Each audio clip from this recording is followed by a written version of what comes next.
Well, good evening, everyone, and welcome to the Brian Crombie Radio Hour on Saga 960. Well, earlier in the week, I had a really interesting show with the VP of Corporate Affairs from General Motors Canada and the head of the local union, Unifor Union, who talked about GM's $1 billion investment in reopening the truck plant in Oshawa. And so I thought it only logical to reach out to the mayor of Oshawa, Don Carter. He's a mayor that was elected first in 2018. So he's in his first term of office. We want to hear a little bit about that. And he's got really quite a compelling backstory that if we have time, we might get into a little bit. He was a Durham Regional Councillor prior to his time as mayor. Mayor, welcome to our show. What do you think about GM reopening the truck plant? Well, let me first and foremost say thank you, Brian, for the opportunity to be with you. And I got a text message at 4:30 in the morning of the announcement, and it stated, "Mr. Mayor," it said, "Mayor Dan Carter, be ready to be the happiest mayor in all of Canada." And I got to be absolutely honest with you. 2 minutes before 10 o'clock, I got the information that was coming by, and the press release was coming at the same time, and I just kept on going, oh my God. And I still find it difficult to find the right words, but it's extraordinary. This is a historical moment, not only for our city, but it's a historical moment for GM because this doesn't happen. $1.3 billion invested in our city, reopening our plant, getting a great line in here. What a great way to wrap up a year that has challenged us on every front. So it's a great way to wrap up 2020. When did the plant close? So the plant officially closed at the end of 19. The announcement came, of course, just prior to the 19 year. As a matter of fact, it was November. It's almost 2 years to the day that the new announcement came up. So most of the people, their last day was December of last. And it really put a very kind of a dark cloud on our community going through that period of time. So it was difficult. Yeah. How did you manage that? You know, it wasn't a pandemic, but for Oshawa, it must have been close to one, frankly. Well, think about it. This announcement happened just days prior to me taking the oath of office. So that was really interesting. And once I came into office, of course, I had to be able to deal with the reality that this 110-year industry that we've been historically tied to is no longer going to be in existence. So it was difficult to be able to manage that. But one of the things that I had a great belief in I had a great belief in always leaving the door open and continue to have communication and dialogue with General Motors and Unifor. And I kept those conversations going for over the 2 year period and kept on talking about the importance of not only what we've accomplished in the past, but what we could accomplish in the future and how the automobile industry would play such a significant role in regards to the other things that we were doing here. Brian, we were really lucky. We've been diversifying our economy here in the community for about 20 years now. And we have a huge influence of post-secondary education here that is playing a significant role. But post-secondary education is also about the automobile and transportation business. And so that fit really, really well. It just gave me a chance to stay optimistic. And I stayed optimistic throughout the whole process. GM made the announcement that they went from closing, doing nothing, to us being able to secure $170 million worth of investment, that the autonomous test track that is now being built and operating in Oshawa, and a parts division. That was about 350 to 400 jobs. And we looked at it that if we could just build on that we would have an opportunity someday to be able to have an opportunity to see the assembly line come back. Like I say, this is a historical moment for our city.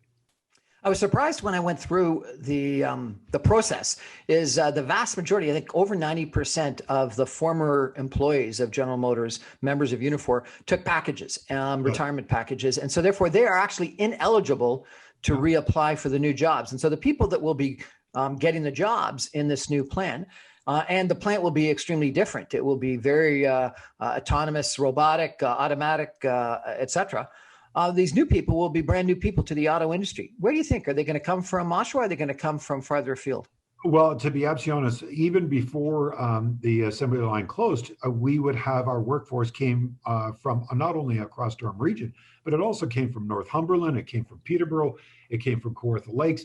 I mean, people would travel in because it's a good paying job and it's a very good profession to be in. So we're going to see the same influence here again. But the great thing about this is the 1,700 jobs that'll be starting off with the expectation of 2,500 on the assembly line is that it also then has a ripple effect in regards to all the feeding plants that go into it. So it could see anywhere between 15 to 20,000 new jobs that we'll be able to see in our community in the next 2 years. And then they went on and talked about 30 different electrical vehicle models that General Motors is thinking about introducing over the course of the next several years. Not all, obviously, to be built in Oshawa, but that he was very hopeful that some would be, and that Canada, the GTA, would be a center for research into both electric and particularly autonomous vehicles. Well, with the autonomous track that we've built here and that investment, that plays a significant role. If you look at what they're doing up at Ontario Tech University, we have a $120 million wind tunnel that has a movable plate that can go from 75 above to 75 below. It is one of the most unique wind facilities in all of North America. So you look at that, you look at Project Arrow that's happening up at Ontario Tech University, and you see what General Motors is doing. You can see where they're heading. And, I drive a Chevy Bolt, which is a smaller 100% electric car. I love it. I get 450 kilometers to a charge. So that's wonderful. I really, truly believe that electric vehicles are what awaits us on the other side of this coin. And I think that any way that we can be part of the equation, if that is in design, if that's in manufacturing, if that's in assembly, if that's in testing, I think that the great city of Oshawa will play a significant role as we move forward in the transportation business, not just for 2021, but I have a great belief that we will be a big part of the transportation automobile industry for the next 50 years. What's happened to your residents' attitude after this announcement? Do you know, Brian, to be absolutely honest, it was exactly what we needed at this particular time. As you can imagine, going through COVID-19, it has tested all of us. But one thing I can say about our business community is it's been really resilient. And my message coming out of my State of the Union address has been on three things. Not only about being resilient, but being innovative, making sure that we diversify in regards to our economy and modernize in what we do. And that includes government here. So when this announcement came, you could actually see the spirits of our community just lift at a time that they've been really kind of dealing with COVID-19, dealing with the after effects of what happened with General Motors and the assembly line and the associated businesses. You saw other announcements around us. You saw a huge announcement by Amazon going into Ajax and in Whitby. And then GM comes in with this $1.3 billion investment, and the spirits of the city just lifted right up. And I think we're entering into 2021 very optimistic, very hopeful, and I just truly believe that the timing couldn't be better. Excellent. Well, congratulations to you and to General Motors and to the union and to the city of Oshawa. We're going to take a break for some messages and come back more with the mayor in just a minute. Stay with us. Well, welcome back to the Brian Crombie Radio Hour on Saga 960. We're chatting tonight with the mayor of Oshawa, His Worship Dan Carter, who was a regional councillor in the region for 4 years and then became mayor in 2018 and elected by 69%. That's a pretty good majority. Joe Biden and Donald Trump would like those kinds of numbers. What did you do to get 69% of the vote, sir? Do you know what? I was just very fortunate. I've been able to serve in the community for over 20 years. I've been able to be associated with a lot of different organizations, and I had the opportunity to be part of I was a broadcaster for many years, and I think people just got an opportunity to get to know who I was over that period of time. You can't fake it for 20 or 25 years. When you serve in the community, they actually see your DNA and actually see what you stand for, what you believe.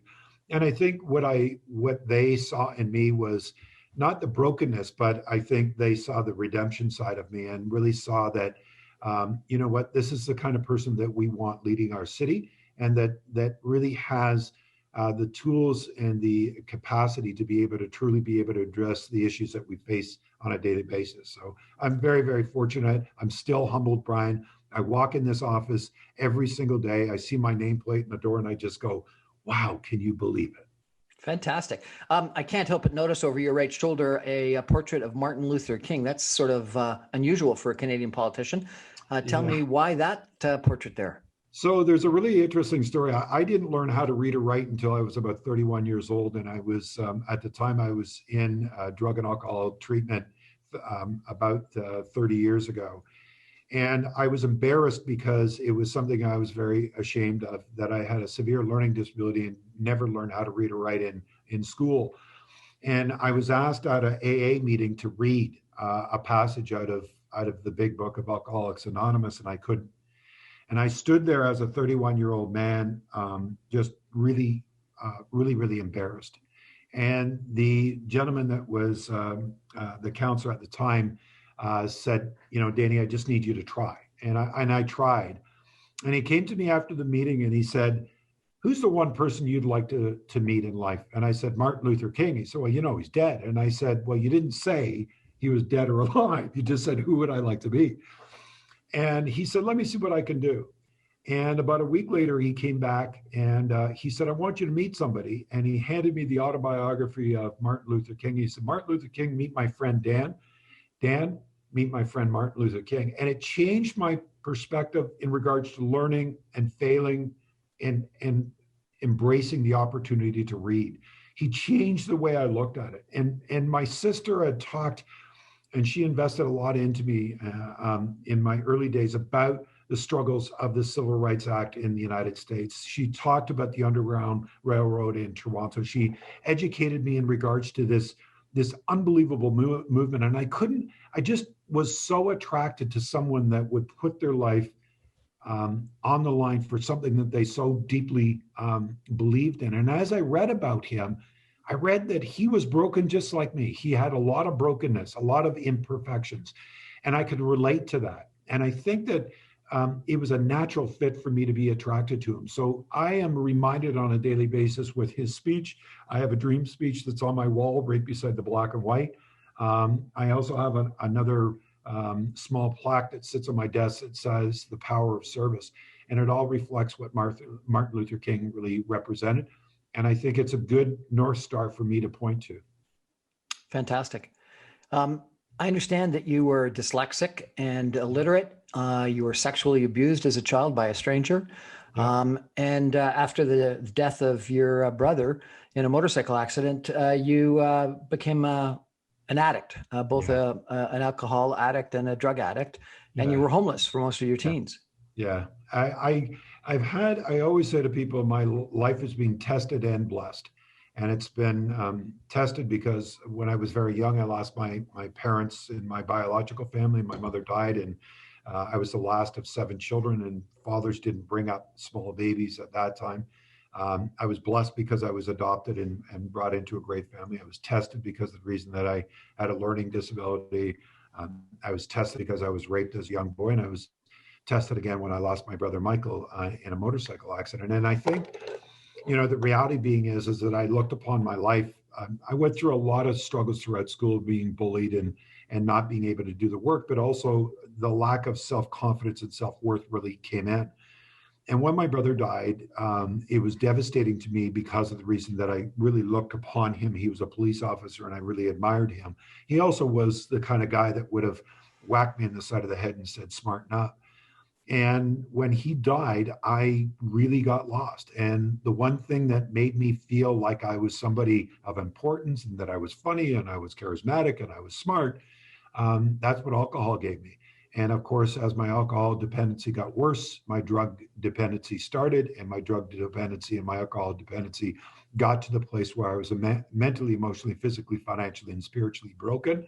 And by the time I left the streets of Toronto, I was a pretty sick individual. And for the grace of God, my sister Maureen saved my life and played a significant role in getting me into a great program. The sad part of this story, of course, is my sister Maureen, that was such an influence in my life and played such a role in my life about helping me and saving my life, ended up taking her life 9 years after I got sober. And I never saw that coming. And that really shook me to the core, but I never took a drink or a drug. I'm almost 30 years sober now, and I'm reminded. As a matter of fact, in my drawer, I have a black and white photo of my sister as I open up my door of my desk every single day, and my sister Maureen is there. And that just reminds me of everything that she did for me, everything she invested in me. She expects the best out of me, and that's what keeps me going. What did she do that got you out of it, changed your life? There's two things. One is she always said that I know that there's greatness that lives within you. We've just got to find a way of you believing that it lives within you. And number two is she wouldn't co-sign my BS. And when I phoned her on that day in June of 1991 and said that I'm really sick, and she invited me to her home in Toronto, she whacked me in the side of the head so hard. She just came over and whacked me in the side of the head. And she said, "You have a choice today. You can either sober up or you can die, but one of them is going to happen today." And she was just, I knew that she deeply, deeply believed in me and she loved me, but I also knew that there was no other choice. I knew that if I didn't make the right choice, I wouldn't be having this conversation with you today. She always believed that there was greatness that lived in me. And I don't know how she knew it. I don't know how she saw it. But 30 years later, I finally am coming to terms that maybe she was right. But a whack in the head can't change your life. What exactly did she do that got you to? Did you go to rehab? Did you get into AA? What did you do? She was the one that arranged for me to get into rehab. Matter of fact, there was no programs in Canada that could take me at the time. She was a successful businesswoman. She made arrangements for me to get into a program in the United States, paid the difference of what it would have cost. I was very lucky that way that she had the resources to do so. And, she made the arrangements, and I was just very fortunate that at the right time, at the right moment, she was able to be able to get me into the right program. And that's what saved my life. And I'm the first one to say that my sister Maureen is the reason I sit here today. How long were you in rehab? Almost a year. And I've been an advocate in regards to really talking about why long-term programs work better than short-term programs. The reality being is, when I entered that program, I was 31 years old. I was bringing 31 years of brokenness to the table. You can't fix that in 28 days. You can't fix it in 21 days. And by the way, there's a lot of healing that has to happen. And, part of that is breaking old habits, starting new habits, getting discipline in your life, dealing with all of the baggage that happened in your life, dealing with it, being strong enough to come back and ask for forgiveness and look for redemption, about repairing, repaying, and healing. And that takes a lot. And it cannot happen in 21 or 28 days. It takes a long time to be able to be equipped properly to be able to address the issues, that the carnage that you've created over that 30 years. You've got to take responsibility for it. You've got to find ways of being able to repair those relationships and be able to find forgiveness if possible. And that doesn't happen in 21 or 28 days. Some people would say going to rehab gives you a label, a negative label that's going to be with you for the rest of your life, and you're not going to be able to become mayor of Oshawa or anything, that you're going to be depicted by society as something inferior or not worthy. Obviously, you've overcome that. What do you think of that comment? I look at it this way. The only reason why I am the mayor is because I'm so broken, and it's relatable to people because we're all broken. We all have shortcomings. We have all had difficulties. We've all had struggles in our lives. We've all lost people we love. We've all had brothers, sisters, aunts, uncles, brothers, somebody that we know that has dealt with mental illness or addiction. So the brokenness in me is what society really reflects upon today. It's what we do with those brokenness and how we are able to contribute back to society that makes a significance.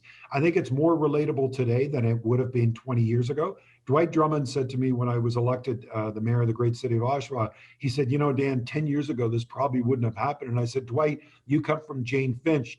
20 years ago, you probably wouldn't be the anchor of CBC News. So I said, isn't it wonderful that both of us have an opportunity of being able to do the things that we're doing today, but the public has found it within themselves to be able to recognize us of who we are and give us an opportunity to be able to serve. It's pretty. Was AA helpful? Yeah, it was really helpful. AA was really helpful because of the reason that it gave me the discipline and the process of being able to understand what was necessary for me to be able to stay sober. But it also created conversations where I could have difficult conversations. Brian, one of the most difficult conversations I had to have was being raped as a young boy.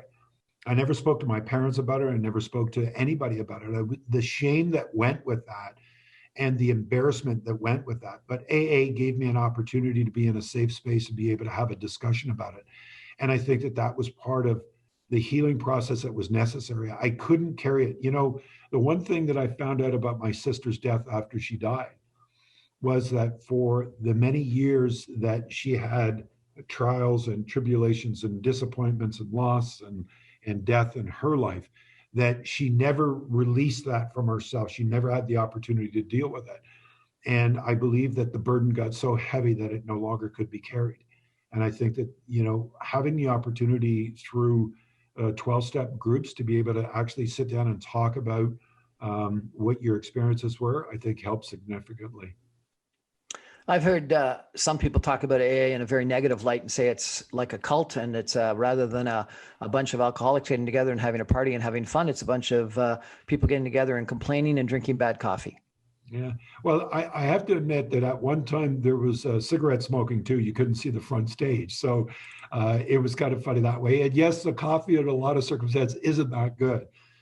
But you know what? There's a lot of great conversations of people that happen. And the reality being is it's helped create a lot of sobriety across Canada, across the world. So the way I look at it is Alcoholics Anonymous 12-step support groups help save my life, help keep me sober each and every day. And the reality being is that, along with my faith and along with service, plays a significant role in my life. And you say that if it wasn't for that history and your recovery, you wouldn't be mayor today. So you think not only have the residents and the electors of Oshawa accepted that, forgiven you for that, but they actually like it.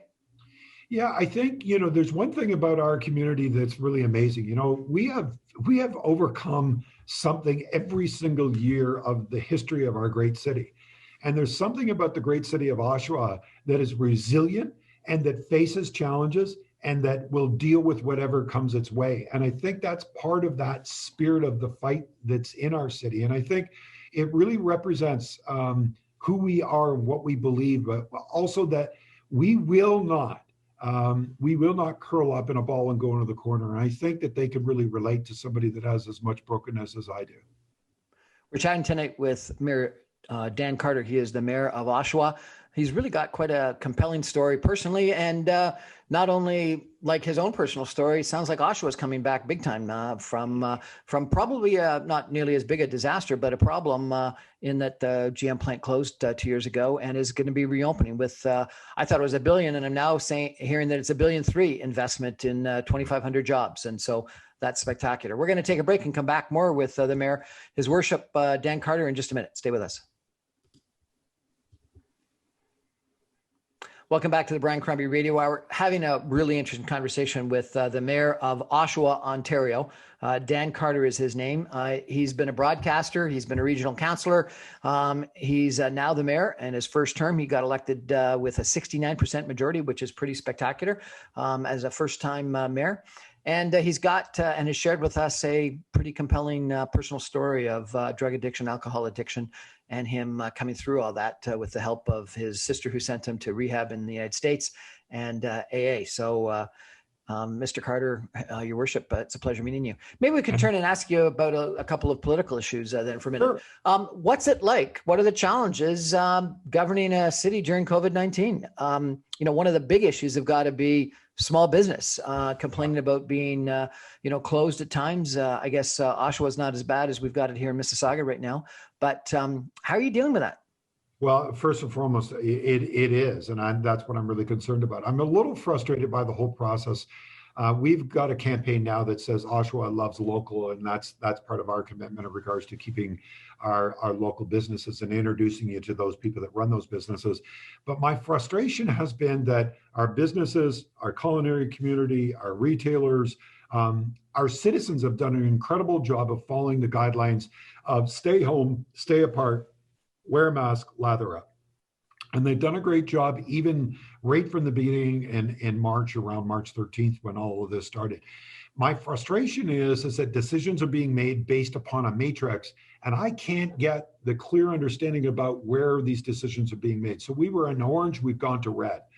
And I've asked our chief medical officer, and I've asked the province, the same thing is, you're using a matrix, but you're not telling me where the issue is. Where is the infection? So you're hurting all small business, and you're shutting down our restaurants so that they can have 10 people in them. We can't really, those businesses are living day to day, but you can't tell me where the infection rates are coming from. Is it coming from clothing stores or restaurants or bars or shoe salesmen or whatever? And what we're hearing is, well, we know the largest infection is in kind of a community spread. So that community spread is coming from gatherings. And I've said, but you're punishing small business. You've got to give us an opportunity to be able to make sure that we have an opportunity to get our economy moving in the right place and make sure that we protect people at the same time. So I am frustrated by the province at this particular time. I've tried to work with our MPPs to make sure that our message gets across to them. We've also tried to make sure that the Premier understands that small business absolutely needs the opportunity to continue to exist. And the reality being is, Brian, they've invested hundreds of thousands of dollars of putting plexiglass in, separation, different heating units. They've been able to train their staff. They've got contact tracing. They're making sure that their staff wear masks. They've got cleaning staff that are on point. They're doing everything that our healthcare professionals are asking them to do. What we're asking is, let the data drive the decisions, not a matrix. As you close down restaurants, people are going to get together, and the small gatherings only makes more sense. And I've talked to some restaurateurs who think that the small gatherings are inherently less public health worthy than they would be in the restaurants for a lot of the reasons that you mentioned: the plexiglass, the server wearing a mask, the social distancing, only 6 people at a table from one household versus getting around a dining table or in a room in someone's house. You're going to have a lot more mixing. So isn't one of the unintended consequences of the closing of the restaurants that people are forced into these social gatherings? And then also on the stores, if smaller stores were open, wouldn't people be distributed more widely and more separated, less congested? And when we jam everyone into a few shopping centers, shopping stores and Walmarts and Costco's, we're by definition more congested in fewer places. So aren't we doing exactly the wrong thing? Yeah, and we have to kind of preface the comments also that this is a historical moment and none of us have ever gone through. So we're going to make mistakes as we go through. But the idea being is let's try and make sure that as we identify some of the issues that we've faced and some of the decisions we've made, let's make sure that we're flexible enough to be able to make sure that this plan is fluid enough. Your points are really, really good. I've gone into some of the big box stores and they have hundreds of people in their facilities. And so, then you look at a smaller place where our retail stores are only allowing 2 people or 3 people within 5,000 or 7,000 square feet. And they're controlling it at the doorstep. And matter of fact, in some circumstances in our culinary community, they are not taking any reservations from outside the area at all. So they're really doing the things that are necessary. Yes, by doing the things that are happening is you're forcing people, because we are social beings. This is very unnatural for us. We like to hold and hug and kiss and be together and have fellowship. This is very unnatural for us. And the longer it goes on, the harder it is becoming. So some of the decisions have forced us into doing things that have exposed us. Unnecessary in my opinion, but we will make mistakes because of the reason that this is a historical moment. We've never faced this before, but we have to be willing to be able to say we've got to tweak the plan as we move forward. Now, I find it interesting that you say that some of your restaurants aren't allowing people that don't live in the local area in. I was in Halton recently in both a restaurant and a store. The restaurant was packed and the stores were packed. And they said the problem is that all the Torontonians and the people from Mississauga are coming here. And so, same thing, the unintended consequences of restricting people to dine in Toronto and Mississauga and go to stores in Toronto and Mississauga is forcing them to come into Oshawa and to Oakville, no? The migration, we haven't seen the same migration here because we're 57 kilometers outside of the city of Toronto. So we're a little bit different. But the reality being is businesses are making decisions upon the best business practices to keep their staff, their visitors, and themselves safe. So some of them are making decisions. In our circumstance here at the city of Oshawa, we are not giving out permits for people that are coming from areas that are in lockdown. We're just not doing it. So we're making sure that we put the kind of restrictions in place. And as a matter of fact, I've talked to mayors up in Peterborough and said, we're saying the same message: stay local, shop local, support local, but make sure you don't go anywhere else. We've got to protect each zone so that this infection doesn't keep on going further and further right. That's a way that we can respect our communities together. And I feel confident about reminding people, stay within your own community at this particular time because of the reason that this is about a health issue. So let's work together. Let's shop local. Let's support local.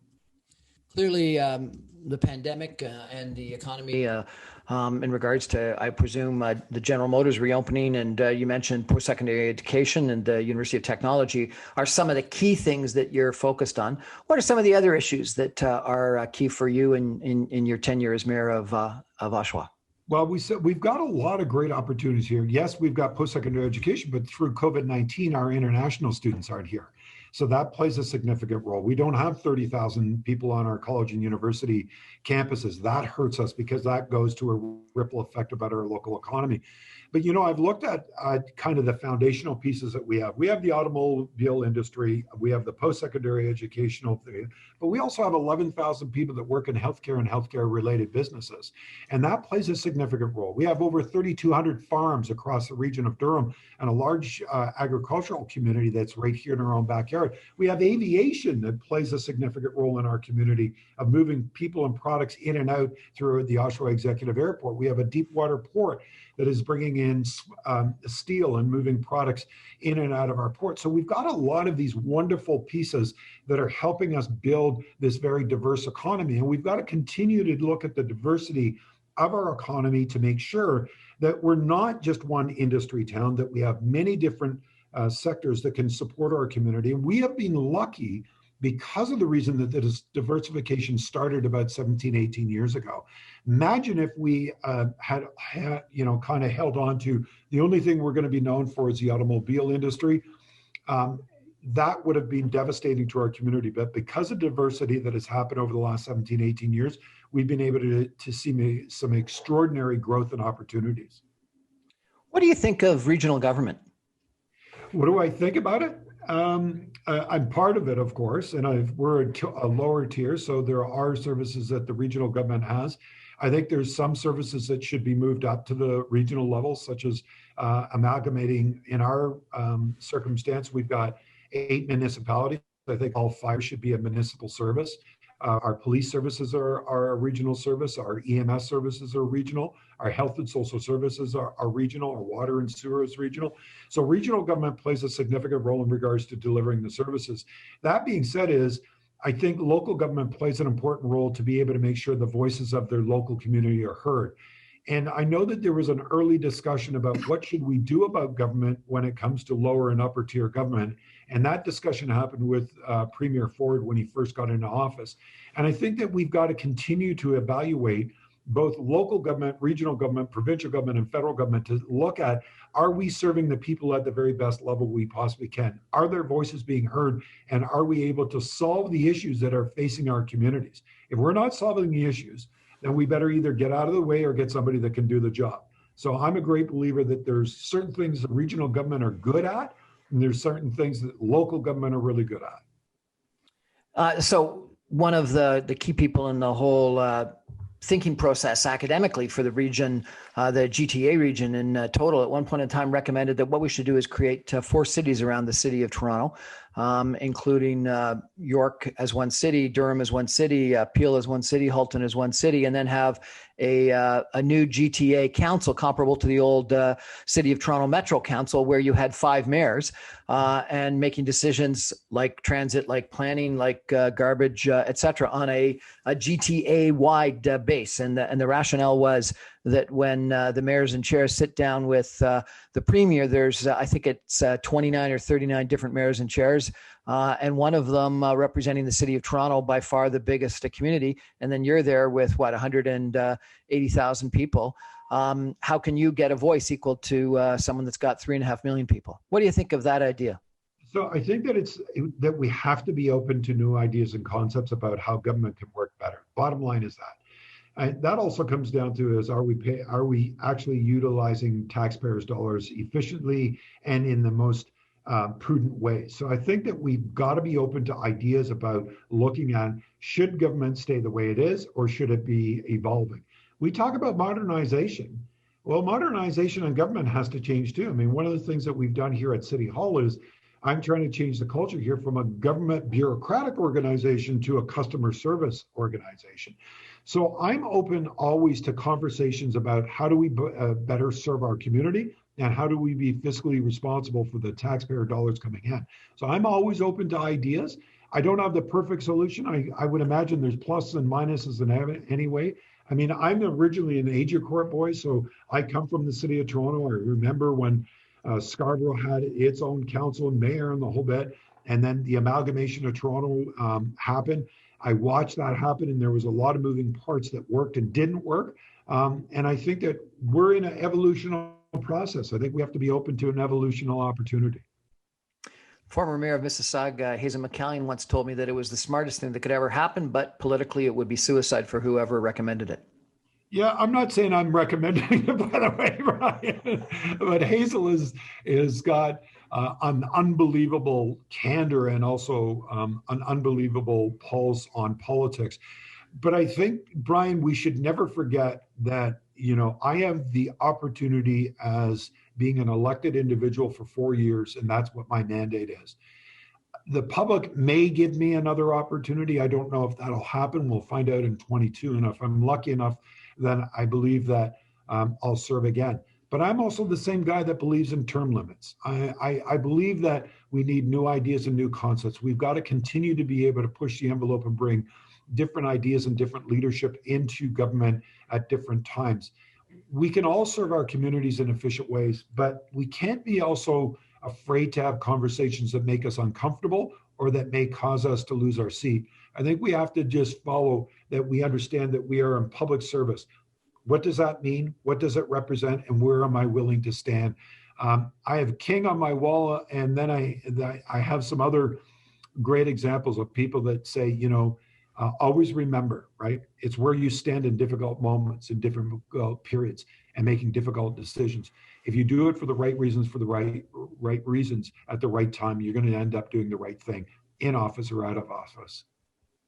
The cities in Canada have, I think the numbers are something like 75 to 80% of all of the infrastructure, and yet they have something like 10 to 15% of the taxing revenue base. Is there something wrong with the way we tax people and get money into municipal governments? So there's a couple of things. One is that when it comes to the infrastructure, and we're looking at COVID-19, and now we're in hundreds of billions, if not trillions of dollars of debt, we've got to get Canadians back to work. We've got to invest in our cities, our towns, and our municipalities. One of the best ways of being able to increase tax revenue is getting people back to work and investing in infrastructure. We are a great country that has great opportunities, and we have great resources. The reality being is it's going to take us 100 years to be able to pay off this debt throughout this historical period of time. So why not look at infrastructure, a way of being able to get that back? But you're right. In our circumstance, our infrastructure deficit is somewhere about $550 million. Our annual budget will run about $200 million here at the great city of Oshawa. So there is not enough money going into infrastructure. There's got to be a different matrix and a different equation to be able to get those projects done. How that works and what the ideas that are coming forward in regards to getting those dollars to move a little bit more efficient. There's many people that always say, it's application based, and that drives everybody nuts. But the reality being is we're going to have to find a way of getting more dollars into municipalities to be able to do infrastructure projects and get people back to work. So again, is it the most efficient system at this particular time? Based upon the infrastructure deficits, I would have to say, no, it's not. We're chatting tonight with His Worship Dan Carter, the Mayor of Oshawa. Oshawa is a city on the east side of Toronto in the region of Durham, about 180,000 people? Almost 180,000 people. We're getting there, and 150 square kilometers of beautiful city of Oshawa. Pretty big piece of property. We're going to take a break for some messages and come back with some concluding comments in just a minute. Stay with us. Welcome back to the Brian Crombie Radio Hour, Saga 960. We're chatting tonight with Dan Carter. He is the mayor of Oshawa. He has been the mayor since 2018. He's in his first term. And before he was the mayor, he was a broadcaster on local television. And I understand, Your Worship, that you did leadership speeches. Tell me, what some of your principles of leadership are, if you could. And, if you might, I think more than any time in past, we have, as a public, been able to see a lot of our political leaders up close and often because of all these press conferences that they've done on almost a daily basis on our news networks, both in Canada and the United States, frankly, and both from a political standpoint as well as a scientific standpoint. What do you think are the leadership traits that have helped the most in an emergency? It's amazing. You watch the press conference and you can tell who's authentic and who's speaking from the heart. I think that that's what the public really wants. They want people to be authentic. Humility, I always say there's about 4 different things about leadership that I really believe. One is you have to be humble and understand that humility plays a significant role in regards to leadership. On the other side is you have to have an ego to be able to say, I'm actually willing to take this on and put your name on a ballot. But I also say there's 2 other things. Enthusiasm and ignorance get you a long way. And they do some great things because, ignorance always comes in when you're so enthusiastic about getting something that's really difficult. It's a difficult situation, but you say, I know we can do this. And the smarter minds of the room are going, are you nuts? But your enthusiasm carries you through and, matter of fact, lifts others up through that period of time. Being authentic as a leader plays such a significant role. Speaking directly from your heart in the true beliefs that you believe in and sharing those beliefs with your constituents plays such a significant role. And I said, again, is humility comes into a big part of it. Understand that one is you never, ever accomplish anything by yourself. And by the way, humility comes down to is what is it that I do really well and what is it I don't do really well and who can do that better than I can do. And building consensus, especially when you have 11 members on council like I do, is making sure is you understand the role and responsibility that you have and make sure you do it to your best ability and allow them to do what they do really well. So put them in positions where they can succeed, where they're going to get satisfaction, where they feel honored, respected, and acknowledged for their work. And I think that's a big part of leadership is finding the right people to be in the right place at the right time. But I'm a great believer that authenticity is the key to great leadership. Being authentic plays such a significant role. Trudeau, Ford, Cuomo, for a while, Trump, et cetera. We're making daily briefings during this pandemic. Is that the right decision? In those positions, I think that it gets to a point where it becomes white noise. And I think that, I think people get worn out. I'll be honest with you. I did a Instagram live every single night starting in March. I did it all the way right through till July of this year. And you could see the numbers starting to drop because it just became a point where people just got tired of it. I think you have to really pace yourself and you have to understand you have to pace your audience. You also have to manage expectation. And I think that being in front of the audience too many times gets to a place where it just becomes white noise. Standing up, saying something authentic. And nowadays, especially at the premier's level or at the prime minister's level, the problem being is, or even at the minister's level, nobody speaks from their heart. The jewels that you've been able to witness, Brian, from Premier Ford have never come from the teleprompter. They've always come from off cuff, what he truly believes and what he believes in. And I think it's the same thing as when you see other leaders, when they speak honestly, authentically, that's when it makes a huge difference. But on the scripted, people just kind of go, oh yeah, the numbers are bad, I'm bad. Yeah, it's going to get bad. I don't know if you've had the time. You're probably reasonably busy with all your own stuff, but I've been watching Andrew Cuomo, the governor of Yeah. New York, quite a bit. And he impresses me because he has PowerPoint slides that maybe are his guide for what he wants to say, but he doesn't appear to be speaking from a teleprompter. He appears to be speaking from the heart, obviously with the PowerPoint slide as a guide. And he ends every single one of his press conferences with a little narrative, a little story that often is something personal about his own life, but has connection to whatever his point was of the day. Are there other examples that you can give us of people that you've been impressed with? Well, first and foremost, I got to say that Andrew Cuomo, I agree. And he's got two books. One that he just wrote in regards to the pandemic. You should read it. It's great. And number two was about his journey to the governorship and his great, many years of service. To be absolutely honest, I've really been impressed with many of the officials that are coming from the health department. You can see that they wear their emotion on their sleeve and really are trying to absolutely say to us that this moment matters. And it tears them apart when I see them on the thing and they say, we've had 200 deaths. And it just destroys them. And I've seen them from British Columbia all across the country, and all of the chief medical officers of these provinces, you can see that they're speaking from a place, yes, of academics, but they speak from this place that is personal to them. And, that has not gone unnoticed. I've been really, really impressed with not only how they've been able to share the information, but how they've also been able to be vulnerable enough to be able to show us the emotion that goes with their job. If you were speaking to someone who was in the position of your sister, Maureen, and they had a loved one that was going through some tough times, was alcoholic, was an addict, maybe had some good reasons why, because of bad things that had happened previously in their life, just like you had bad things that happened to you that may have been the justification or the reason why you were in the situation that you were in. And the person was objecting to rehab, was objecting to AA, etc., and was throwing their life away. What would you do? Well, I have to do it all the time. We have a lot of people that are unsheltered and dealing with addiction and mental health in our community. One of the things that I continue to be able to do is remind people that those services are available, and I'll wait as long as it takes before they're ready to be able to accept them. I think that they should get angry and frustrated when they see their friends die from an overdose. I think it reminds them of how serious this is. The reality being is all of us as addicts, recovering addicts especially, we also understand that we can never force someone into doing something. There's a moment in time that comes with all of us that we are ready and broken. And at the most moment that we are ready to be able to accept help.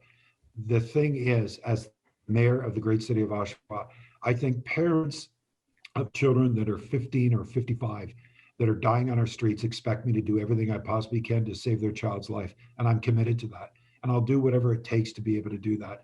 But I also have to understand that I cannot force someone. What I can do is by sharing my story, by sharing my experiences. And by the way, Brian, a lot of the people that are unsheltered and that are homeless in the great city of Oshawa, and they come from all over, know who the mayor is and also understand that I'm one of them. And I think that gives them hope, because it also shows that forgiveness, redemption, and recovery are possible. Dan Carter, Mayor of Oshawa, thank you for your story of forgiveness, redemption, and hope. I think that you've inspired us all, both with your own personal story, but also with what you're doing with Oshawa. So thank you very much for joining us tonight. Thank you, Brian. And I've really enjoyed our time together, and I look forward to our next conversation. Anytime. Thank you, sir. Well, that's the Brian Crombie Show for tonight. I'm on every Monday through Friday at 6 o'clock on 960 AM, or streamed online at www.saga960am.ca, or you can get all my podcasts and videocasts on my website, briancrombie.com. Thank you to Mayor Don Carter for a great conversation tonight. Good night, everybody.